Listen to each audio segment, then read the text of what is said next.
My wife and I work for the same marketing firm. Lucy is an account ambassador. Don't ask what that is. Still don't know what her job is other than making out with clients. I'm Mark, and I lead the IT team. Things have been going well for us. We are employed, happy, have finished renovating our dilapidated house, and have two wonderful children, 13-year-old Emma and 11-year-old Daniel. We live close to our families and have a close-knit group of friends. Both of us are in our 30s and we fit together, although in looks she wins out. She's 5'7" inches with long blonde hair and beautiful blue eyes. Lucy claims her family lives in Sweden and she looks Scandinavian slim. She is bright and lively and never seems to stand still. I am 7.5 centimeters taller with sand-colored hair. I prefer endurance sports like cycling and running, so I have a slim build. I am physically fit, but not in an ostentatious athletic way. I was surprised when I was invited for a long weekend on a private island owned by one of our firm's clients.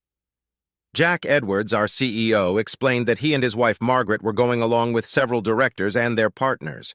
Lucy was also invited as she was the client's primary contact. It sounded like I was attending for the sake of crunching the numbers, but hey, you don't look a gift horse in the mouth. Jack explained that the client was very wealthy and easily our firm's largest client, that we would be leaving early Friday morning and returning Monday on a private charter, and everything would be provided for us. Lucy knew everything when I mentioned it on the way home. She had been working with the client for a few months now, seemed very impressed, and was looking forward to the free weekend. I asked her about the weekend, but she didn't seem to know much, so I asked her about the client. Lucy explained that his name was William Fellows and said he was in his early 40s, good-looking, exuded confidence, and had inherited a family fortune. She seemed a bit charmed, describing him as bossy and reserved, among other things. Great, I thought to myself. He sounds like an arrogant asshole, but until the weekend I'll probably keep that observation to myself. 2 weeks later, on a Friday morning, we found ourselves on a private charter plane. I have to say I was impressed. If it owned the island, it must be absolutely equipped. I'm not sure what I was expecting, but it seemed huge, maybe 5 miles long and a couple wide from what we saw coming in for landing. It looked like a 5-star resort, with the main buildings set behind a white sandy beach that formed a perfect crescent. Lucy was beyond thrilled, and the rest of us kept up with her. We were shown to our rooms and then went to our host's house for lunch on the veranda overlooking the bay. I wanted to hate him, but William seemed like a reasonable guy. Lucy even downplayed his looks. He looked like George Clooney. He thanked us for coming and told us to make ourselves at home. We chatted with the other 3 couples from our firm and met a stunning brunette named Charlotte, who I assumed was William's companion for the weekend. Aside from the service staff, the only other guy there not introduced to us looked like a security guard and was hanging around in the background. I wondered what kind of enemies William had that even on a desert island he still needed a guard. William greeted Lucy like an old friend, and they felt very comfortable in each other's company. She and the others seemed to obey most of what he said. I supposed this was natural, as he was an unusually generous host and their most valued customer. We had a wonderful afternoon, snorkeling, kayaking, and generally lazing around in the bay. Complimentary drinks and food were constantly offered. Later, we enjoyed an evening dinner with the rest of the group. The atmosphere was friendly and relaxed, and we socialized in small groups. Charlotte came up to us and introduced herself. She was sweet and talked about growing up in England. I got the impression that she was from a well-to-do family, but seemed genuinely nice. I wondered if she was a model or maybe she didn't need to work. To my surprise, she was quite flirtatious with me, even in Lucy's presence. I managed to politely dodge her by simply writing it off as being overly friendly. Constant care, no children, time to relax, and an idyllic location, the perfect setting for a romantic night. Lucy was particularly loving. Our lovemaking was intense, and she repeatedly professed her love to me. It was the best night I'd had in a long time. Perhaps there was something to this Love Island idea after all. I was hoping for a repeat the next morning, but Lucy had a quick shower and was ready for breakfast. Eventually, I managed to get my ass out of bed and catch up with her while she was talking to Jack and William. I wondered if it was work-related since both Jack and Lucy looked a little tense. Perhaps William was making out and using the weekend to push them into something work-related. When I approached, the conversation broke off, and after a quick bite to eat, we continued to enjoy another beautiful day by the pool with the rest of the group. On Saturday, we went out to dinner, and I noticed that Lucy had become more dressed up. She looked stunning in her red satin evening dress and stiletto shoes. After dinner, William asked if we could spare a few minutes. We agreed and followed him into his office, followed by a security guard. William sat down in a high-backed leather chair, and I sat on the couch across from him with Lucy, noting that she sat a little farther away from me. After a long pause, William spoke. "I have a proposition for you, Mark, and it's a personal one." "Good," I answered brilliantly, even though I was completely stunned. William continued. "I've had the pleasure of working with Lucy and getting to know her better over the last few months, and it's been an absolute pleasure. We get on fantastically well and have built a wonderful relationship." He paused, perhaps waiting for my reaction, but I had no idea what he was getting at, although the word relationship made me feel a little uneasy. He casually continued, "As a result, I have a suggestion. I'd like to spend the rest of the weekend with Lucy. Of course, I would be happy to compensate for the time she would have to spend with you, and for that purpose, I intend to transfer £100,000 into your joint account." I laughed. It was meant to be a joke, and I couldn't resist teasing. "Well, William, you seem to be a bit stingy. Didn't Robert Redford offer more than £1 million for Demi Moore? No one else laughed." William continued, "As with any business, I'm prepared to haggle about the price to get what I want. Besides, Charlotte will be in a quandary, and I would be delighted if you would agree to entertain her." I turned to Lucy, expecting her to smile, but she only looked concerned. "This isn't a joke, Mark. William has suggested that I join him, and I think we should seriously consider the offer." I wanted to punch him, but when I looked back, the guard was already closer. I wondered how he managed it. I didn't even see him move. William continued to speak. "I assure you, your wife is in full support of this idea. Where is the harm in that? We will all have a great time, and you will receive a substantial amount of money." I turned to Lucy. "Maybe the difference in price is because Demi Moore didn't want it for that amount of money?" Lucy flinched at this remark, but she had the good sense not to say anything back. I tried desperately to think, but had to concentrate on my breathing, which was becoming increasingly labored. I looked at the guard. His demeanor had completely changed. He looked wary and focused on my movements, and for good reason, as I really wanted to punch William in his smarmy face. "What's your name? Ex-military? From the looks of you? Does he do this shit a lot?" "Shane, sir, and I can't comment on that. And if I attacked your asshole of a boss, I guess you could kill me with your bare hands or something." Shane smiled. "Maybe just keep you from doing that deed, sir." Turning to William, I said, "It's a good thing you brought him, or I would have beat the shit out of you." William didn't seem the least bit concerned. "Let's not be hasty, Mark. A lot depends on it." Lucy spoke next. "Mark, think about it. It's only a couple of days, and the money will change our lives forever." I was devastated. She had clearly planned and wanted it. "Lucy, tell me, darling, did the offer of money come after you two decided to do this?" Receiving no answer, I continued. "I think Charlotte was also offered to sweeten the offer. Who is she? A prostitute?"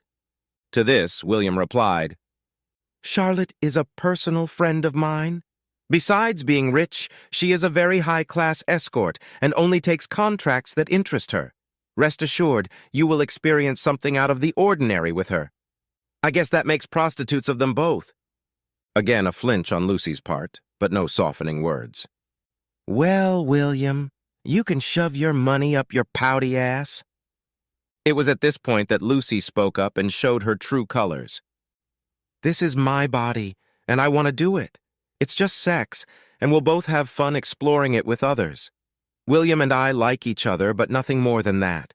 It doesn't change our love for each other. I'm sure you and Charlotte will have a good time, too." I was stunned by her words that were slowly reaching me. The difference, my dear wife, is that I don't want anyone else. And this is much more than you suggest. This is betrayal and conspiracy behind my back. I can never trust you again, and if you are willing to do it once, why won't you do it again? Lucy replied quickly, You're overreacting. I told you about it, so it's not a conspiracy or a secret, and I'm being completely truthful. This will happen, and then I will return, becoming completely yours. If you love me, you will allow me just this one thing. Think of what we can do with the money. Vacations with the kids, everything. Don't you dare use our children as an excuse. We don't need the money, and don't think I'll take you back. Your honesty will only work if we agree on something together, and the only person you agree on something with is this pompous asshole right here. The money is just an excuse. You want and plan to do it. I think the money and Charlotte are just because you didn't think I'd do it. Well, you're right. Even with the money, I still don't agree. Lucy continued. You're right. I want to do it. I want to experience something different, something new. And I'm attracted to William, but it shouldn't hurt us. I don't want to cheat. And you think that's better? You've already made your choice, even dressed up for him? Don't fight it, baby. You won't like the consequences. What the hell do you mean? Well, you're not going to come out of this with good consequences. If you fight it or go for a divorce, you'll lose everything. Your house and your kids, even your job will be in jeopardy, and there's no need for that. So just accept it. Things will be much easier. I'll see you tomorrow, and remember, I love you and only you. I needed to leave. Breathing was becoming a real problem, and if I stayed, I would lose it. I stood up feeling wobbly and staggered towards the door. I heard Lucy calling my name, but kept walking. As I crossed the hall, Charlotte came up to me and gave me a hug, telling me everything was going to be okay. I turned to her. What are you, a fucking consolation prize? She walked away with her head held high. I kept walking, eventually getting outside and walking halfway across the yard, but I wasn't feeling very good. I heard footsteps behind me and was disappointed to see that it was Shane and not Lucy. Look, Shane, you just need to back off. And I'd love to, but I need to make sure you don't do anything stupid. Like what? Do you have any ideas? Because I don't. Mark, you don't look too smart. Just sit against the wall, pull your knees up, and concentrate on taking long, slow breaths. I felt weakened, and I didn't have the energy to argue. It seemed like it took forever, but it was probably only a few minutes before I calmed down. I noticed Shane sitting next to me. Thanks, I guess. I don't know what it was. Probably an anxiety or panic attack. You were pretty pale, but you look more pink now. So, Shane, speaking of stupid ideas, is there any way out of this hole? Shane replied seriously. There's no way off this island today. There are no boats. The plane and pilot are gone for another charter. You might be able to radio for help, but an unfaithful wife is hardly an emergency. I'm glad you think she's unfaithful. She doesn't seem to realize it, and I was beginning to doubt myself. What the hell am I supposed to do? Because of you, I can't even beat the shit out of him. Yeah, sorry about that. I'd like to step aside, but I'll never get a job again. After a bit of silence, Shane continued. Yeah. Look, think about what you're going to do and make a plan. Whatever you need to do can wait until Monday. It's like in the army. Form a plan, sit tight, and don't alert them to what you're going to do. The problem is, I have no idea what I'm going to do. They seem to have foreseen everything, and I'm going to have to sit around and suffer tomorrow and Monday while you babysit me. After a long pause, Shane suggested, There's a freighter coming in early Monday morning. You can get on it if you want to avoid the plane with everyone else going home. You can't be stopped. No one, including me, will want to be charged with kidnapping or imprisonment. I could even go with you. This contract loses its appeal. I don't like being on the wrong side, even if it pays well. Okay, that'll help. I just need to get through tomorrow. Tell you what, why don't we go for a hike around the island tomorrow morning to take your mind off all this nonsense? Besides, you should think about Charlotte. She's a wonderful girl, and you seem to have nothing to lose. You can sleep in one of the booths tonight if you don't want to go back. No, I think our room is empty. I'll go back there, you never know. She might change her mind. And she didn't change her mind, of course, but surprisingly I fell asleep, I think, from exhaustion. The next morning I changed into my gym uniform and hurried down the stairs, hoping to avoid everyone and go on a date with Shane. No such luck. Barely as I entered the dining hall, there was silence. I looked around for something quick to eat and grabbed some fruit. There was a murmur of conversation. I heard comments about, "It's okay, it's no big deal, and she'll be back." Then CFO John Cousins and his wife walked up. "Look, Mark, we've all been through this. Just let it happen. It's nothing personal. He dates other wives, but then he moves on, and he's very generous." When he said that, I saw his wife's neck turn red. At that moment, Lucy and William appeared. She looked absolutely pleased with herself. I would say radiant if I had to describe it. At least she was until she noticed me. Her smile faded. She let go of the asshole's hand and came over to kiss or hug me. I pulled her back at arm's length and looked around. Jesus, I thought. What a fucking idiot. Everyone knew what was going to happen before the weekend even started. What an absolute fool I'd been. I went to the exit. Lucy's talking. "Please stay, Mark. We can socialize with the group and have another good day together." I looked around, all eyes were on me, some in anticipation, others clearly amused by the scene. "No, he paid for you and he can keep you. But before I go, I have something to say to the group. I believe this weekend has been planned for quite some time and you all knew about it, so it's only fair that you all hear what I have to say." Everyone in the group looked at each other dumbfounded, glancing nervously at each other. "Jack and Margaret, I would never have come this weekend if you hadn't been here. It never occurred to me that you would participate in something so nefarious. You know and approve of what he's doing like some kind of sick voyeur fan club. I hope you enjoyed keeping me blind." I noticed them all start to move awkwardly. This was clearly not their intention. "I actually thought we were friends, and making me feel at home so they could set things up was a nice touch. And you're wrong, Bill. This is very personal, so thank you for your part in destroying my marriage. The fact that they are willing to use leverage on my children is frankly disgusting. I don't let anyone threaten my children." Lucy jumped in. "You're overreacting. It was just sex, a one-time adventure, and it doesn't affect us. I told you I love—" I interrupted. "Ooh, we're hearing the first phase of the defense, that it's no big deal. I know you were planning on how I would react as Captain Fool, so let's see what you thought. I'd say phase A is this. We stay here and you get me used to what happened. Try to normalize things before we go home. Combine that with the fact that you and your friends have taken this as something serious. They've already started this thread on your behalf. No doubt you're thinking that I shouldn't overreact, get snippy, or act childish. I should grow up. After all, it's just my ego and pride. Sure, you know it won't work, but it's all part of the softening process. So, phase B. After the weekend, you let me possess you. We'll have sex, lots of sex, maybe try something new. We'll capitalize on your connection and become better than ever. I bet you even discussed the need to seduce me. After all, darling, you'd better not let my feelings of loss linger too long." Lucy glanced nervously at William. That comment seemed to hit the mark. "What's more, we'll have the money he offered for you. We'll be able to spend the money you earned from prostitution on the kids' trip to Disneyland and meeting Mickey." At those words, quite a few of them flinched. "If we're still fighting, phase B kicks in. You already planted that seed last night. If I really love you, I have to let you have it. For 15 years, you have been a wonderful wife, and this is just one night for you. Yes, this may begin to weaken my resolve. But that's what I get after 15 years of devotion to you if I'm treated like crap?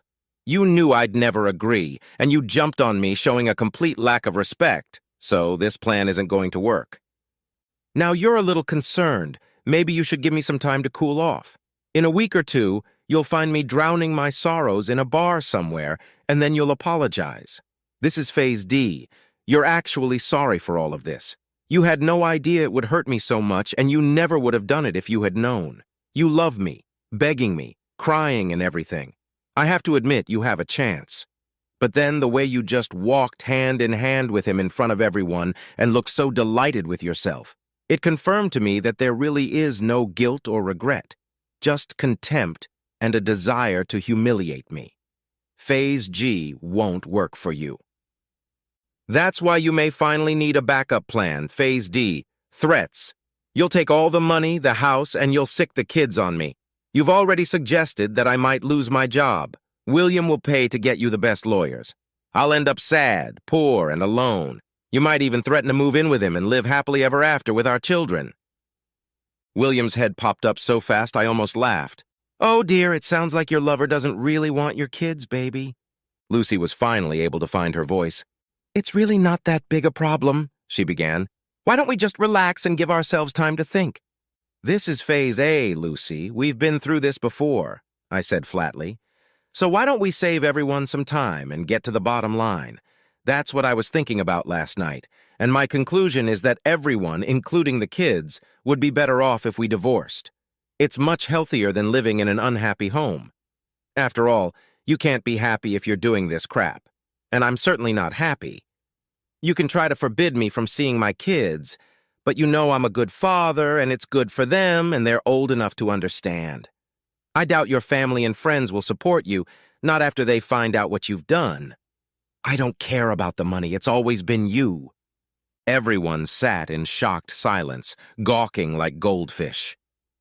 "Any of your bastards still have advice? Did I miss anything? No, I don't think so. Oh, and one more thing. Jack, you can shove your job up your ass, but I'll see you in court for involuntary dismissal. My job depends on a client having my wife. I guess the reason is simply this." With those words, I walked out. You could hear a pin drop. Shane followed me, as always. As we walked away, Shane grinned. "Good for you. I see you took to heart the advice to keep the plan to yourself." I couldn't help but smile. Yeah, I guess I blew that idea. Shane gave a genuine laugh as we walked out of the building. "It's a good thing you stayed civilian. You would never have succeeded in the army. Anyway, let's go." Shane grabbed his backpack and set off at a pace up the coast. After a mile, I could barely keep up with him, and began to think that maybe this was a mistake. I heard him yell something from the front about physical torture being a great distraction from mental anguish. My burning muscles and lungs seemed to agree. The scenery was breathtaking, and Shane was good company. He switched from asking about me to hilarious stories from his time in the British Army. We spent a few hours circumnavigating the northern part of the island. Climbing along the coast, we headed for the high point in the center. I had barely caught my breath when Shane suggested that we jog back since it's all downhill. I could barely keep up with him, but I suspected he was slowing down to encourage me or torture me, depending on my point of view. We returned at noon, me panting in exhaustion and telling Shane that I'd considered myself in shape until today. He was almost out of breath, but was kind enough to tell me that I was quite fit and that it didn't make me feel too bad, since he was a physical fitness instructor in the troop. Staggering to my room, Lucy wasn't there, and I wondered if my wife was earning an extra fee. I showered and, finding myself very hungry, headed to the dining room to find some food, but again I was disappointed to find William and Lucy there.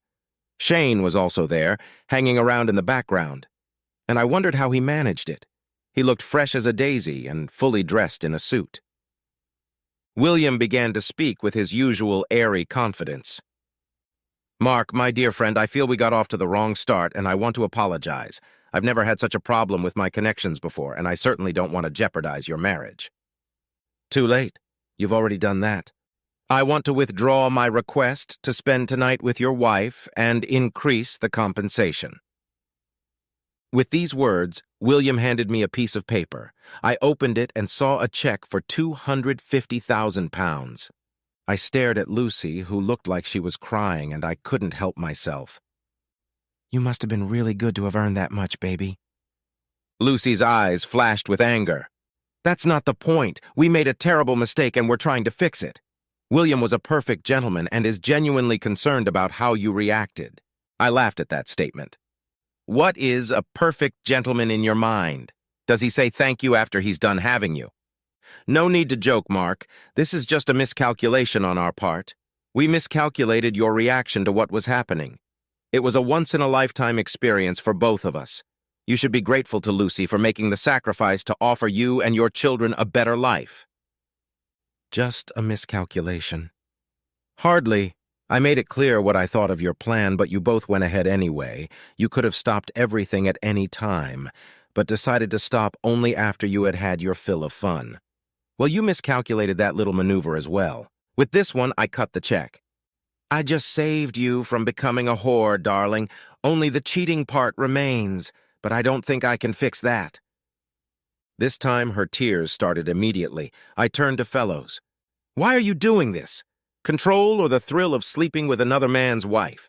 Either way, it makes you a very sad bastard. Jesus, what are you, 48 years old and you're acting like a kid stealing toys just because you can? Don't you have anything more meaningful to focus on? William laughed in response. I run a multinational corporation and give millions to charity. I have a lot to focus on. According to the research I did last night, you inherited that corporation, and under your stewardship, it is shrinking.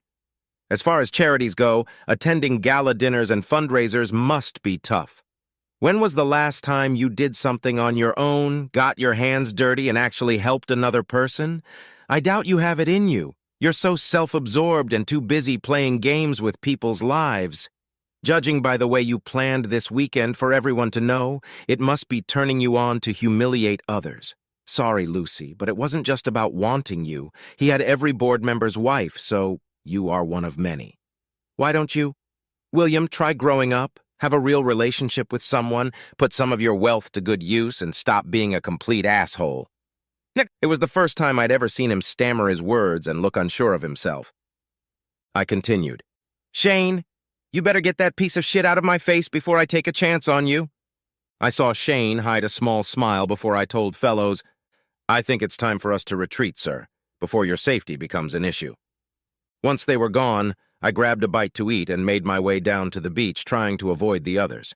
Just when I thought I was alone on the beach, I noticed Charlotte reading while lying in a hammock. If she had been beautiful before, she was truly dazzling now as she smiled. I approached her.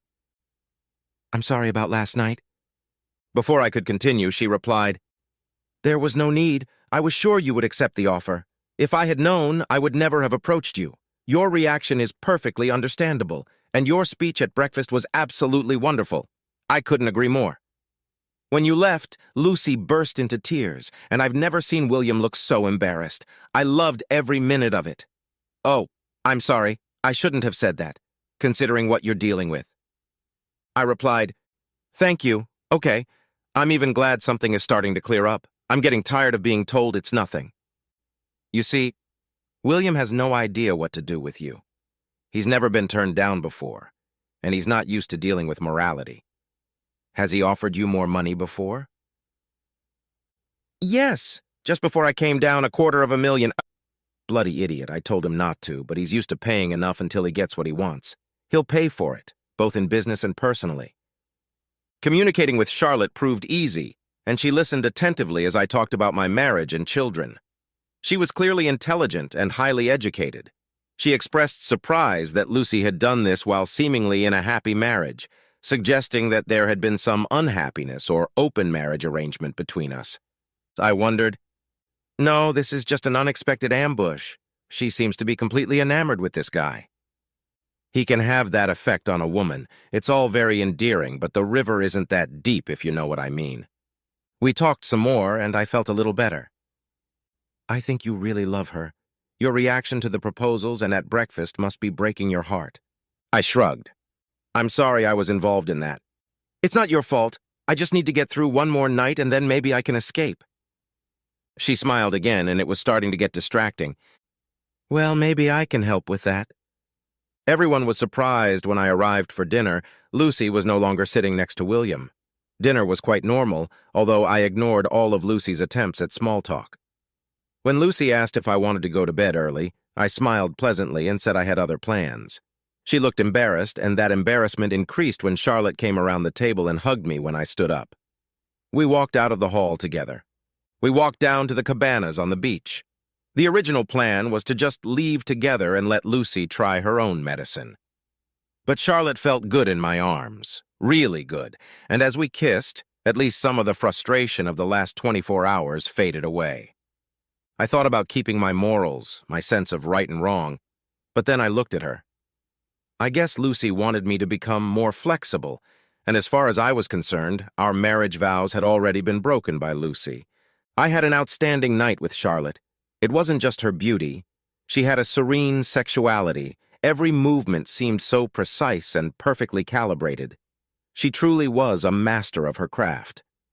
Surprising myself, I didn't think about Lucy or feel guilty. The painful memory of Lucy with William easily removed any hint of remorse. Sailing from the island. I made good time. Boat, cab to the airport, and then the usual flight home. I picked up the kids and made the best of their weekend as best I could. I made up a vague story about their mom and I having a fight, but that we'd work things out, and was just about to offer dinner when Lucy walked in, dragging our heavy suitcase. The kids ran upstairs to get ready, shouting, "Hi, Mom!" Lucy smiled. "Dinner is a good idea. If you give me a few minutes, I'll get ready." "I'd rather you didn't, Lucy. Like you said, I don't know how much time I'll have with them, so I'd rather we go alone." Lucy. When I met William, I immediately felt a connection. He seemed so dashing, confident, strong, charming, almost like the heroes of old movies. It was strange that later, in Mark's presence, he was none of them. The flirting led to lunch and then dinner. It was exciting. It made me feel giddy. After dinner, he kissed me goodnight, and I almost melted, but I was determined not to cheat and told him so. William had talked about some of his relationships being open, and I wondered if Mark could go for it. When he offered to make the offer, I thought the money would justify it. Jack backed me up, and we started making plans for the weekend. The weekend started off brilliantly. I had a great time with Mark, and I almost gave up on the whole thing. If only I could. William said everything would be fine and to relax. Both he and Jack said that it was to be expected that Mark would reject the idea, but that they needed to give him time to calm down. Mark reacted very differently than we had expected and planned. The biggest shock was that he really did not look well. I wanted to run after him, but William assured me that everything would be fine. He had asked Charlotte to meet him, so when he didn't return, I assumed he had stayed with her. I was relieved, and after months of waiting, I was desperate to spend time with William. As soon as he kissed me, I knew I could make it work. He led me to his bedroom, and before I could remove my clothes, I was already excited with anticipation. William stood in front of me and undressed me as if I were the most delicate trophy. I felt so special. Despite his age, he was incredibly fit. I was not disappointed. As I reached for him, William pulled away and began kissing my entire body, kissing everywhere, taking his time. He gauged my reaction and responded, seemingly in sync with everything I wanted and needed. Finally, we both relaxed in each other's arms. I woke up in the middle of the night confused, believing I was sleeping with Mark, and shocked to find another man lying next to me. I felt guilty, wondering where Mark was and how he was feeling. I must have disturbed William as he woke up and kissed me, and my guilt was soon forgotten when he climbed on top of me again. In the morning, I was brushing my teeth when William moved up behind me. He seemed insatiable. We moved back to the bed, holding each other's hands. It was everything I had hoped for, and I was ecstatic. I kissed William and thanked him for a wonderful night. It felt natural to hold his hand as we walked down the stairs and into the dining room, and I looked forward to another night. I turned to look at Mark, and everything came crashing down. I had to swallow my panic as Mark exploded. This was not how it was supposed to go. It was clear that he hadn't slept with Charlotte. Even without that, I thought he was going to leave, but I hadn't expected such anger. What scared me the most was his cold fury. Mark was too logical about everything. He anticipated almost all of my practiced arguments. When they were made by me, backed up by William, they sounded much more convincing. But Mark trashed them all in 5 minutes, making them sound weak and pathetic even to me. I struggled to hold my ground, but I realized I was failing. After he left, I collapsed, sobbing hysterically. William looked unsure for the first time. Coming to my senses, I tried to find him, but couldn't. Then Jack and William suggested the idea of ending things by offering more money. When we offered Mark additional money later that day, I was amazed at how things turned out. William's presence had diminished so much that he really did seem small, insignificant. Before, his authority had been such that I believed everything he said, but now that authority was shattered beyond belief. He assured me we could have fun without destroying my marriage. That plan was falling apart, and I wasn't sure of anything anymore. Then I went into an irrational rage, assuming I'd stay on the island longer and have fun, but was surprised by Jack's calm but brutal response. "Don't be bloody stupid, Lucy. If you want to have the slightest chance of saving your marriage, ask for forgiveness. You'd better be honest and serious in what you say. He doesn't seem like a man who's willing to change his mind. Personally, I can't argue with anything he said at breakfast. I was even more shocked when Jack told William that they would never have what they used to have again. He went on to say that Mark is a decent guy and doesn't deserve any of the crap we've pulled, and William should take his advice and think about growing up. I was amazed that Mark was present at the evening dinner. I tried to talk to him, but he just ignored me. When he left with Charlotte, I was devastated. I was going to run after him, but what could I say? After all, I had effectively told him to do it and spent most of the trip justifying the meaningless sex. I felt angry and betrayed. And then I remembered that I had done this and more with Mark, but even worse was that it had all been pre-planned and was so public. I guess I deserved it. At least it might help us stay together if we both change. The plane ride back without Mark made me realize how much trouble my marriage was in, because he managed to find a way to leave the island before we did. I never really talked to him properly after that, incident. The realization of my actions began to become apparent, and waves of guilt came over me. I reminded myself of the money. Who in their right mind would turn down that much? My constant tears turned into full-blown sobs bordering on hysteria that I couldn't control. Jack and Margaret became increasingly concerned about my well-being. When I got home, Mark was there but didn't want me to have dinner with him and the kids. I almost managed to hold it together until they left, and then I burst into tears again. Exclusion from the meal seemed to me an ominous prelude to my future life. Coming to my senses, I tried desperately to think of something to say when Mark returned. The problem was that everything sounded like something he'd already said, and I was too embarrassed to ask my mom or friends for advice. Mark. When we finally got home, the kids went straight to their bedrooms as usual, burrowing headfirst into their video games and phones. I stood looking at Lucy in the kitchen. She seemed completely unfamiliar to me. She almost whispered, "Can we talk? I mean, properly?" I shrugged, figuring we should figure it all out at some point, so why drag it out?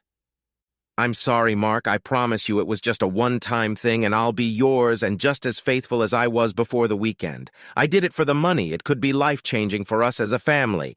I did it for us. You did it for you. We were fine, and money wasn't an issue. You couldn't wait to jump into his bed. You must have had a gourmet dinner and sex waiting for you. All in all, a good time was had by all." "You're overreacting. It shouldn't mean anything." "You really should skip the A phase, Lucy. It's bullshit, and you know it. This wasn't casual sex. It was a planned betrayal, arrogant, selfish, all the traits I hate, and I hate you very much right now." "So you did the same thing to that whore?" "No, I didn't. I got my revenge because nothing seems to get through to you. You couldn't pull your head out of your ass to see how it affected me. I never would have thought of it if I had a faithful wife. And I hope it hurt. Really hurt. Then you might have a small idea of how I felt. Only I didn't plan it ahead of time, and with everyone else's knowledge, making myself look like a complete idiot. Speaking of which, how long did your secret plan take? And was this your first time with him?" Her eyes widened at that, but then she seemed to realize that it was a sincere and reasonable question. "It was the first time we had lunch, and I knew he liked me. I think Jack and Margaret were probing me, asking if I was interested. The four of us had dinner, and for the first time in my marriage, I found myself aroused by another man. His confidence was intoxicating. I knew it was wrong and resisted as best I could. I managed not to go along with the affair.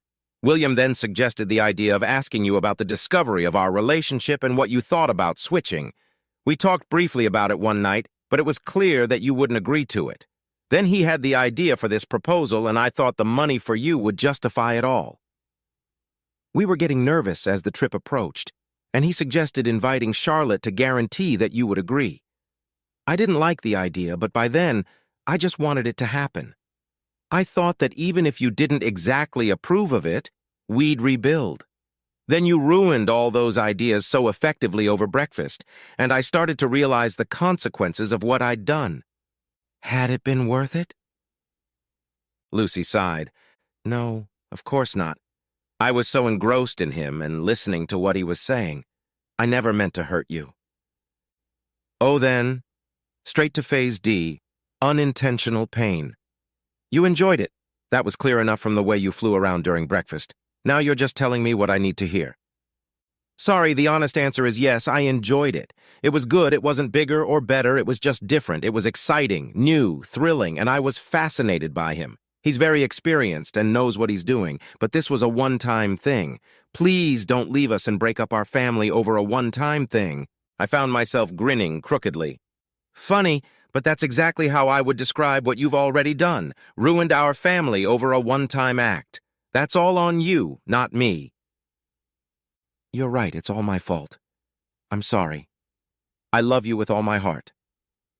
Well, not your whole heart. You gave some of it to him, and even if you say you didn't, your love still wasn't enough to keep me faithful.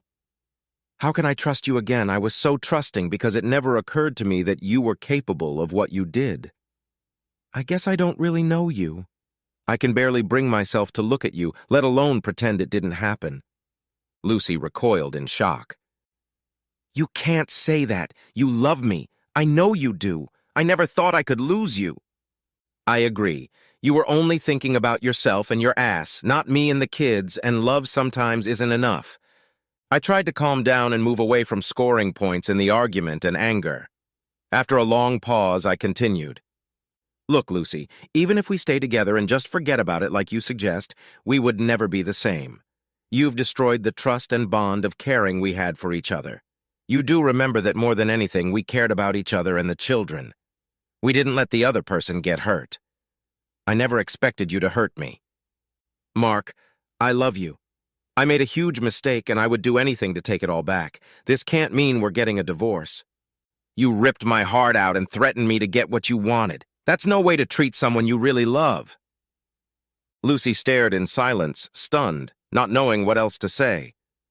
We need to talk about the children. I think children are better off in broken homes than dysfunctional ones, so from that point of view, divorce is the best option. I agree that you will win custody, but don't try to forbid me from seeing them.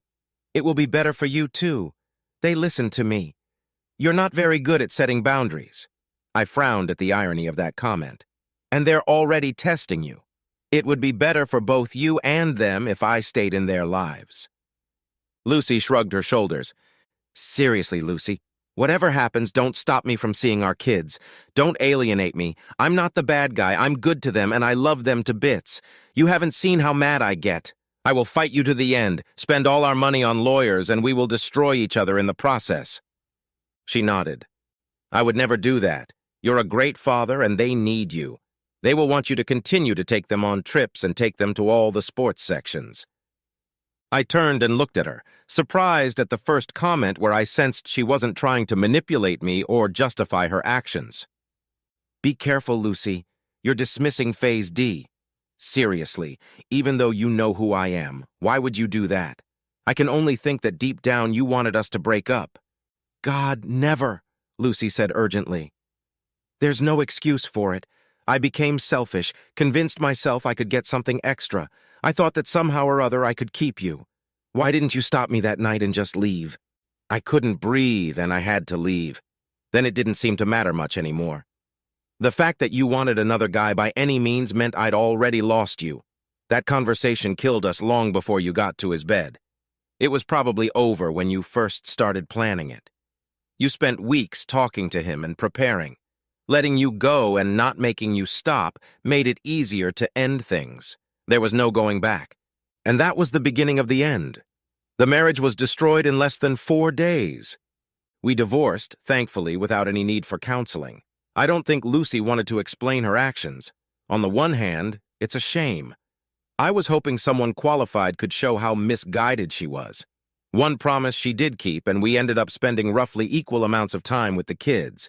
She even admitted to them that it was all her fault without going into details.